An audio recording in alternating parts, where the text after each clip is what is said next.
Hey guys, what's going on? It's Lark here from Wellington. Today we are going to be doing our weekly news roundup covering some of the hottest news from the hottest coins in the crypto space. Today we're going to be talking about NEM, EOS, PIVX, IOTA, Ripple, and what has been going on with some of the exchanges in the past week. Before we get into that, of course, we have to give a quick shout out to everyone who has been hitting that like button. And of course, everybody who has been subscribing to the channel. Subscribe button's right down there if you haven't subscribed yet. And of course, I want to give a big shout out to Karthik, Johan, and Made for this, the latest patrons over on Patreon. If you'd like to support me over there, links down below for that as well. And of course, you can always follow me along at steemit.com. Now, let's start off with a quick market roundup. Bitcoin still maintaining some very nice highs at the moment at $5,728. NEM seeing a bit of a run as well.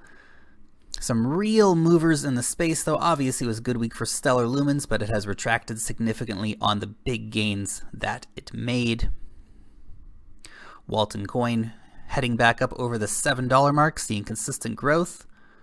Metaverse continues to rise, even though it's down on the hour, still up massively in the last week, so doing very, very well. Over on Vertcoin continues to move forward, seeing fantastic growth as well in the last week, and I think we'll continue to see a bit of good growth moving forward. Newcomer Zencash up massively. Loopring quieting down a little bit finally. And Navcoin saw some pretty good growth during the week, but has since returned back down to a more kind of mellow level. Now let's get into the news.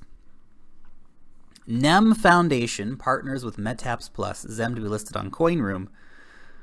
Now, this is important because CoinRoom will be a Korean exchange.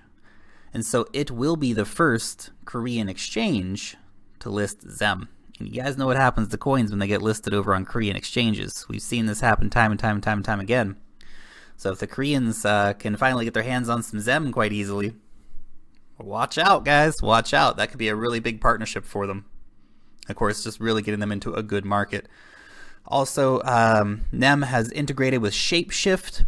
So this will help really just provide extra liquidity for the NEM blockchain for Zem tokens.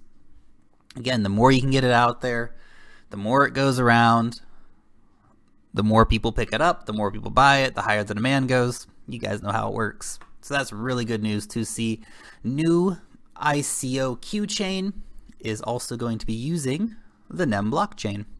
The NEM blockchain. Now look, I haven't reviewed Q chain.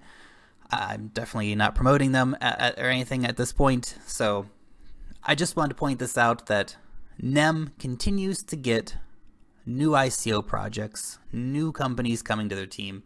Again, guys, massively undervalued blockchain technology here with NEM. Definitely want to keep an eye on for if you haven't been keeping an eye on NEM already. Speaking of blockchains, the EOS token distribution is still going. Oh my God, the 1 year long ICO.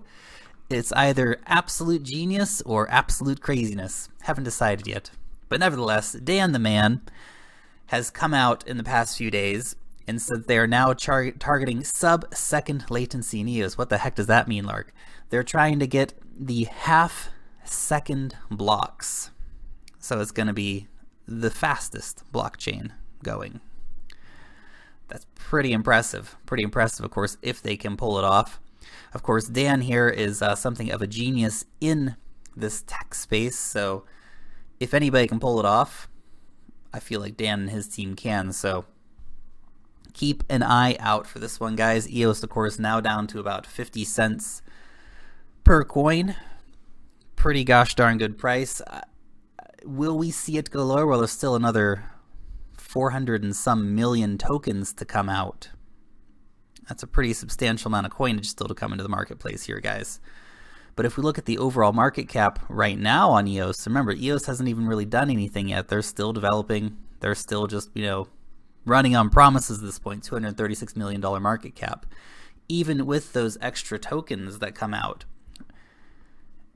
EOS has got a lot of upward potential, so it just keeps rolling though. It just keeps rolling. What a crazy ICO. Moving on to PIVX. ZPIV has gone live. So that is the introduction of zero knowledge proofs into PIVX.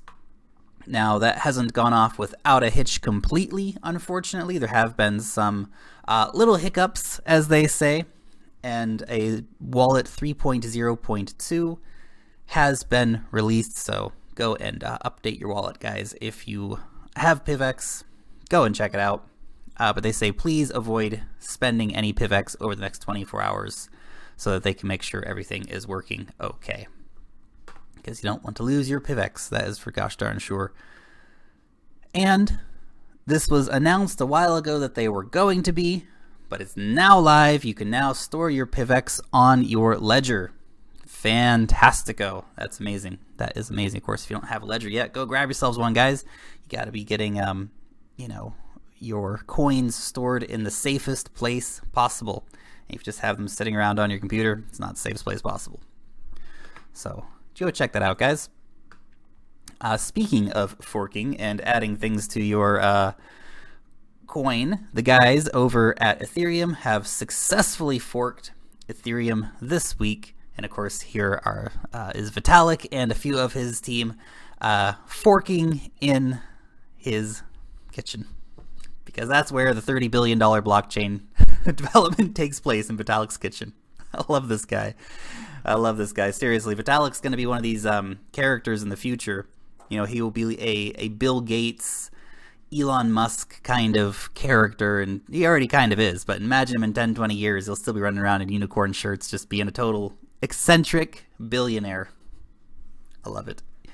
You keep being you, Vitalik. You keep being you, man. That's awesome. Okay.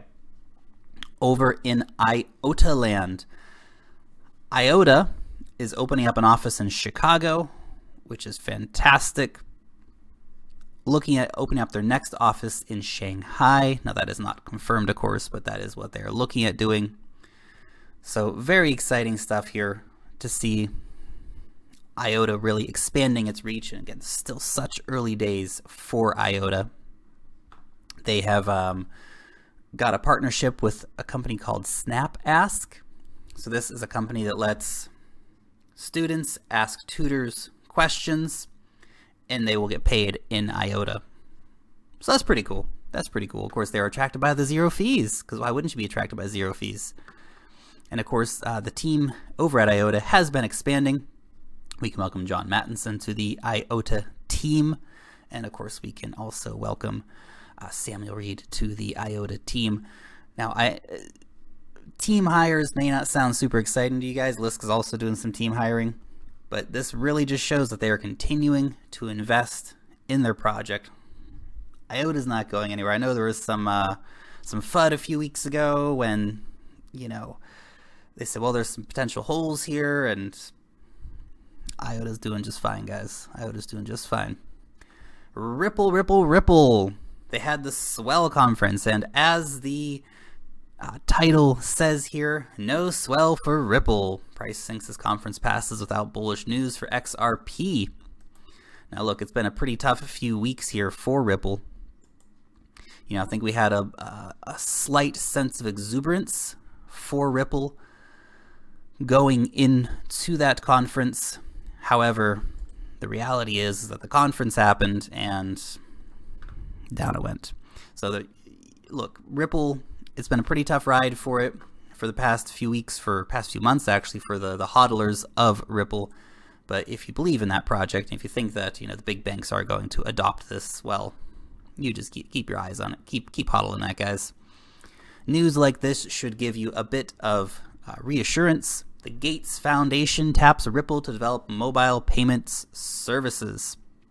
That is, of course, fantastic news for the guys over at Ripple, and will only, of course, seek to add to their blockchain, add to the value of Ripple overall. Nice. Now, of course, speaking of high-level endorsements, Stellar Lumens has partnered up with IBM. working on cross-border payments. Now that, of course, happened over at the Sibos event across town last week in Toronto. As mentioned before previously, Ripple had an event in Toronto in reaction to Sibos's event. So pretty ballsy for Ripple. And of course, we saw some nice results really for both of it, even though Ripple's price didn't pop up. To be honest, Stellar Lumens was quite undervalued. And so to see the increase on that, not surprising, even though the exuberance has come out of the sales a bit on that one as well. Now on to our exchange news. Big news this week, of course, was that BitRex has been banning some accounts. Apparently they have banned 0.01% of accounts, which I realize for most of us, who the heck cares? But nevertheless, you do have to ask, well, why did this happen? Obviously, they want to stay compliant and all these things. Maybe they got a call from somebody. Maybe some pressure was put on them. It's hard to say exactly what happens, because obviously this is the problem with centralized exchanges, guys, is that they just make decisions. They cut you out of your money. What are you going to do? I feel really bad for those people who have been cut out of their accounts. So, ouch. Sorry, it's 0.1%, not 0.01%. That's a few more people affected than 0.01%. Bring on the decentralized exchanges. They cannot arrive soon enough. Bring on the Kyber network. Bring on Robinhood. Binance needs to get itself decentralized. It's in their plans. Obviously, we have to wait and see it happen. BitShares needs to get upgraded. It's coming. And again, Bitfinex to terminate U.S. operations by November 9th. Now look, Bitfinex had already come out previously and put significant restrictions on what Americans could and couldn't do on their website. And now, of course, they are officially terminating any U.S. operations by November 9th. So if you do have an account with Bitfinex, get your money the heck out, because otherwise you're not going to be able to after the 9th of November. So if you had signed up previously to Bitfinex, time to get out if you're based in the U.S.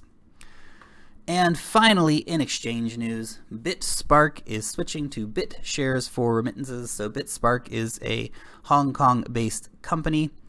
They are looking at targeting, obviously, the remittance industry. Remittance industry, of course, huge, especially for places like Hong Kong, which have giant amounts of migrant laborers from Vietnam and the Philippines, amongst many other countries.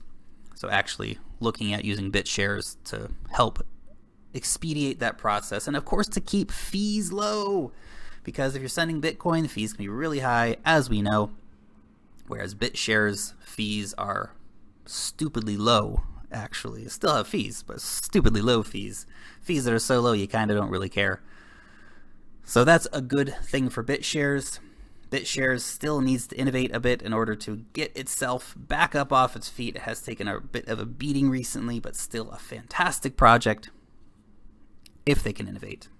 Innovation is key here, guys. So anyway, we'll have to wait and see what happens. Thank you so much for tuning in to the weekly news update. Long live the blockchain, and peace out till next time, guys.